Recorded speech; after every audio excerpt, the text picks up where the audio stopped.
ऐका, रणवीर सिंगचा कमबॅक धुरंधर सिनेमा आलाय. पण काय, हा चित्रपट 3 तास 12 मिनिटांचा आहे. प्रश्न हा आहे, हे 3 तास टॉर्चर आहे की ॲनिमलपेक्षाही ब्रुटल आणि ग्रिपिंग आहे? नमस्कार, इथे भाऊ बोलतोय. ट्रेलरने जी हाईप बनवली होती ती रणवीरच्या त्या एका चुकीमुळे एका झटक्यात तितरबितर झाली. आर रेटेड सीन्स, जबरदस्त कास्टिंग, सगळं वादाच्या गर्तेत गेलं. पण या चित्रपटाचा कन्सेप्ट इतका तगडा आहे का की रणवीरला त्याचे पाप धुता येतील? चला, भाऊ सांगतोय. ऐका, मला जे कळलं ते शॉकिंग आहे. सेन्सर कट्समुळे अनेक सीन्सची रीशूटिंग झाली, एडिटिंग अगदी शेवटच्या क्षणापर्यंत चाललं. म्हणूनच अनेक शहरांमध्ये थिएटरवाल्यांना मॉर्निंग शो कॅन्सल करावे लागले.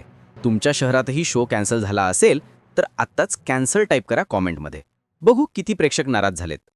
कथा आहे एका स्पाय मिशनची, जे कराचीत घडतं. रणवीरचा हमजा नावाचा स्पाय गँगचा भाग बनतो आणि हळूहळू त्यांच्या आत शिरतो. यानंतर काय होतं ते तुम्ही सिनेमात बघाल. पण ऐका, फर्स्ट हाफ आहे पूर्ण 2 तासांचा. आणि भाऊ सांगतोय, एका सेकंदासाठीही तुम्हाला वाटणार नाही की तुम्ही लांब सिनेमा बघताय. First half is gripping, brutal आणि रॉ. मी जराही एक्झॅजरेट करत नाहीये. ज्यांनी सिनेमा पाहिलाय ते माझ्याशी सहमत होतील.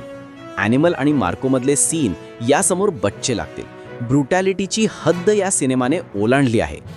हा या सिनेमाचा मास्टर स्ट्रोक आहे. सिनेमा लांब आहे म्हणून मेकर्सने त्याला चॅप्टर्समध्ये विभागले आहे. हे एक सायकोलॉजिकल ट्रीटमेंट आहे. त्यामुळे तुमचा मेंदू प्रत्येक चॅप्टरला नवीन दृष्टीने बघतो आणि तुम्हाला लांब सिनेमा पाहिल्यासारखं वाटत नाही. संजू बाबाचा चॅप्टर माइंड ब्लोईंग रायटिंग. गंभीर सीन्समध्ये जी कॉमेडी आहे ती तुम्हाला हसवून सोडेल. रणवीर, माधवन, अक्षय खन्ना, अर्जुन रामपाल, राकेश बेदी सगळ्यांनी फाडू काम केलंय. आणि डायलॉग्स तर हिंदुस्तानी का असली दुश्मन हिंदुस्तानी है ट्रिगर करतील. आता एक काम करा, खाली जाऊन आत्ताच चॅनलला सबस्क्राईब करा. आणि हो, आवडलं तर बेल आयकॉनही दाबा. आता मायनस पॉईंट्स. खरं सांगतो, फर्स्ट हाफ नंतर म्हणजे 2 तासानंतर चित्रपट खरंच लांब आहे असं वाटायला लागतं. हिरोईन जचत नाहीये.